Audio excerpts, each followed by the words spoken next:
What's up mga kaisda? For today's video, bali eto, gagawa tayo ng pipings na ang ating mga Oscar fish.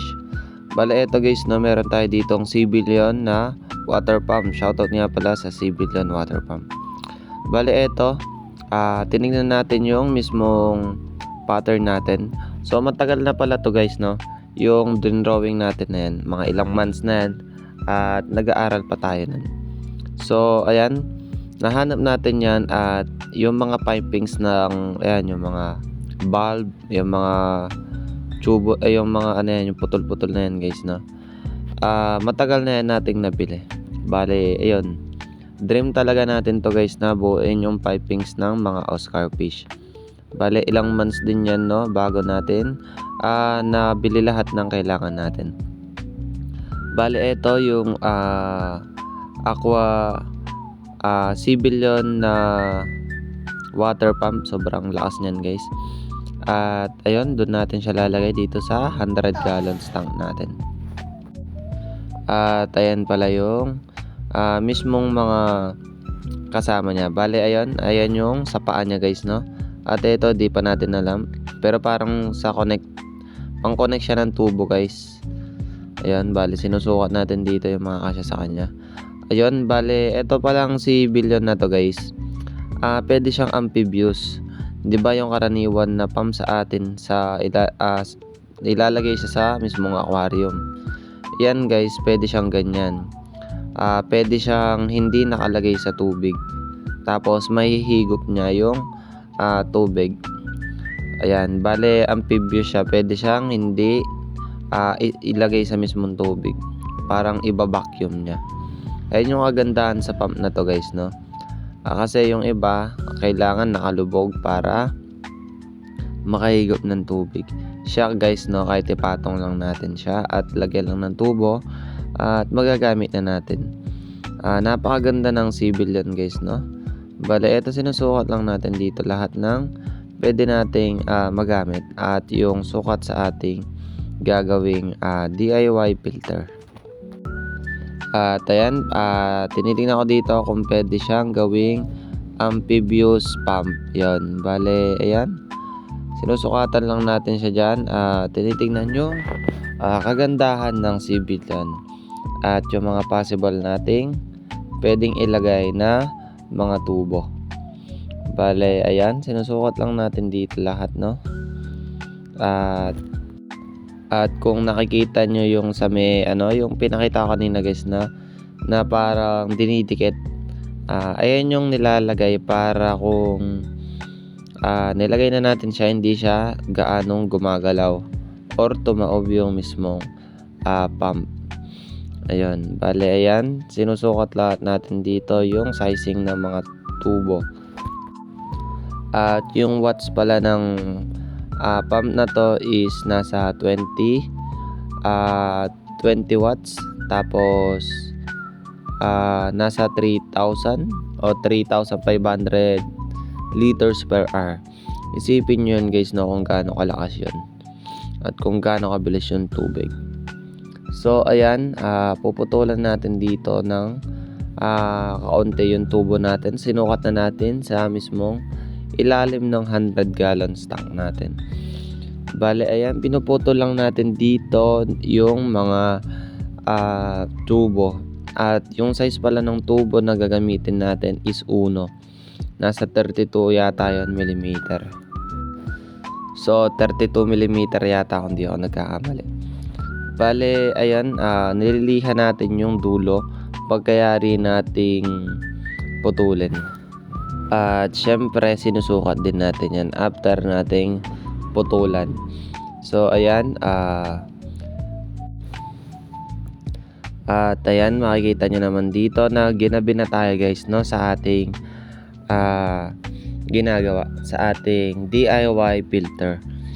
Bale, ayan, yung ginamit nating tubo dito, yung mismong pinaka outlet natin is 1 or 32 millimeter. Kasi naisip ko nung binibili natin yung mga tubo at yung mga pipings, na baka yung mismong overflow natin na ginawa baka hindi siya gumana. at baka bigla siyang mapuno.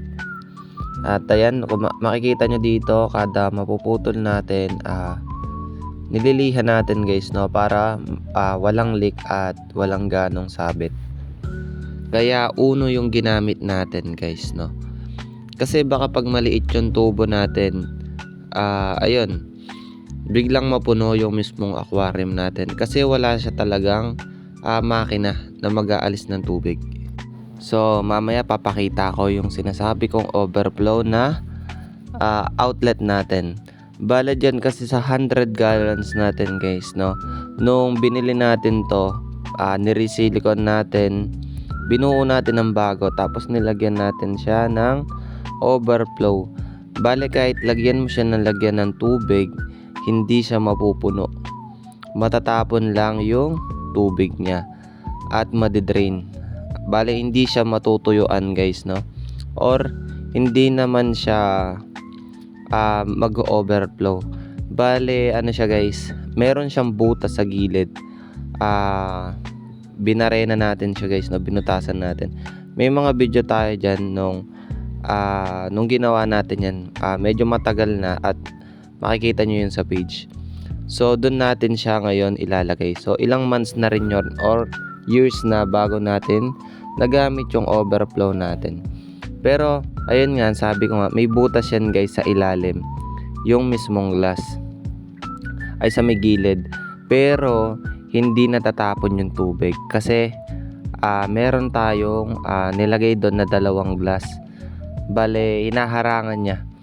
At ayun, mamaya sa mga susunod na video or mamaya makikita nyo yung sinasabi ko kung paano gumagana yung overflow natin. Bale may butas siya sa gilid. Pag nilagyan natin siya marami ng tubig, hindi siya mapupuno, madidrain lang siya. Bale mag-overflow siya dun sa ginawa natin. Yun. Tapos hindi siya madidrain kahit na may butas siya, hindi rin siya mapupuno kahit lagyan na maraming tubig. So ayun yung overflow na nasa gilid. Makikita nyo to guys, no, kapag nabuo na natin siya. Kasi dito ginagawa natin yung pipings muna.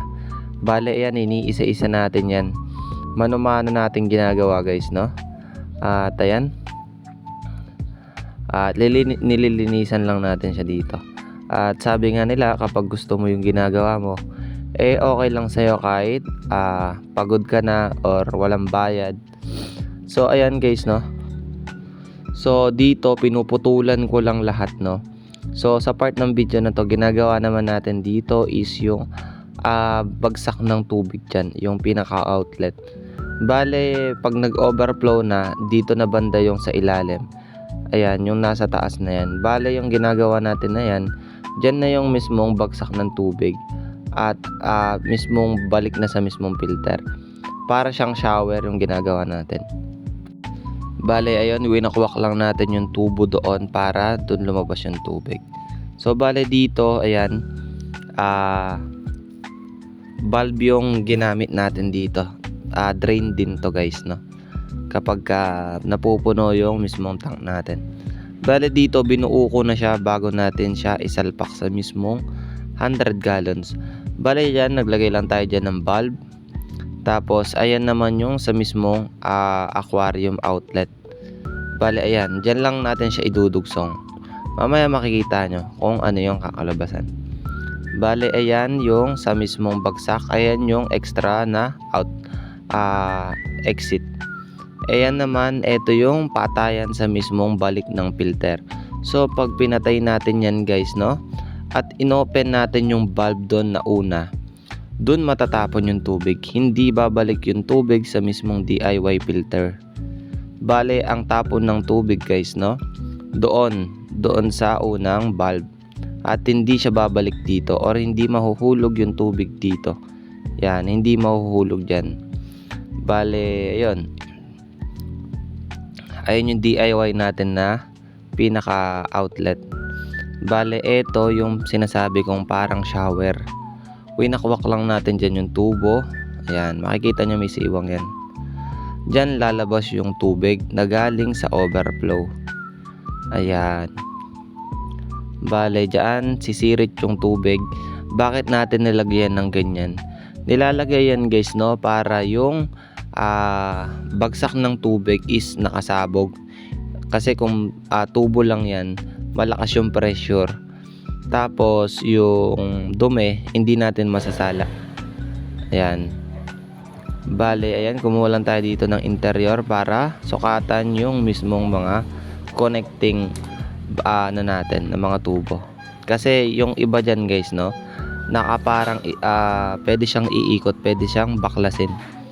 So bakit ganun yung ginawa natin? Kasi mas maganda yung binabaklas kasi pwede natin pa siyang ma-disassemble. Bale, ayan, pinlano talaga natin to na puro baklas kahit medyo magastos. Ayan, gagawa lang tayo ng rubber dito para hindi sila mag-leak. Bale, ayan. Ayan, balik tayo dun sa kanina, yung pagbagsak ng tubig. Bakit siya? Sabog yung maganda, yung parang pakalat siya. Yung sa tubo, bakit natin siya binutasan? Para sabog yung tubig niya or yung kalat ng tubig. Tapos maglalagay tayo ng sponge filter. Pag may sponge filter kasi guys, masasala dun yung mga tae at yung mga dumi ng mga isda. So ayun, bale pagbagsak ng tubig doon, hindi siya malakas yung pressure, pasabog siya, no? So mas madaling masala yung tubig. Sa mga susunod na video, papakita ko yung purpose nun, bakit siya palapad yung gusto nating bagsak ng tubig. Kasi kung solid yung bagsak niya tapos doon lang sa mismong tubo, malakas yung pressure tapos hindi masasala yung tubig. Pero kung mahina yung labas ng tubig doon sa winakwak natin na tubo, kung palapad yung out niya, mahina yung pressure, mas madali masala yung dumi kasi pakalat siya. So bali dito, yan, ginagawa na natin sila ng rubber gamit yung mismong interior na DIY natin. Kaya ayun yung maganda guys, no, kapag marunong kayo gumawa ng mismong mga filter nyo. Bale, ayan, pag gusto nyo talaga yung ginagawa nyo, ayun, madali nyong magagawa yung gusto nyong gawin kahit na medyo matagalan. Bale dito, ayan, gumagawa na tayo dito ng rubber. Sinusukat natin sa mismong mga tubo. Ayan, bale dito inano muna pala natin. Tinignan natin kung lapat yung mismong male and female ng adapter valve. Ayan, bale yan. May video tayo dito. Ayan, lahat yung mismong gagamitin natin. Mukha lang siyang konti guys, no?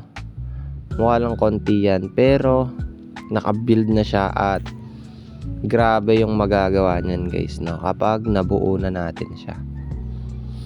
Bale dito, ayan, makikita natin na okay na yung ginagawa natin. Ayan, nakakuha na tayo ng mismong o-ring or yung pinaka panglapat natin sa mga tubo ng connector gamit yung interior. Bale ayan, napag-connect na natin lahat guys, no. So lahat ng diroscas or yung pwedeng baklasin, ayun, meron na siyang pinaka rubber. Bale dito guys, no, nalagay na natin yata dito yung mismong tubo natin na outlet. Ayan naman yung ginagawa natin dito is yung inlet. Bale dyan naman gagaling yung sa makina. Yung L na yan guys, no, ayan na yung mismo gagamitin natin. Ayan, bale ayan yung mismong gagamitin natin na isasaksak sa mismong makina or pump. Bale ayan yung pump natin guys, no. Diyan natin ilalagay yung tubo na pa L. Yung sa outlet natin na overflow, mamaya makikita nyo yan, nakalagay na. At ayan, dito, ayan, nakalagay na siya guys. Kung nakita nyo yung tubo na yan, bale, ayan, yung tubo na yan, dyan yung return. Ayan, bale, dyan yung mismong balik ng tubig.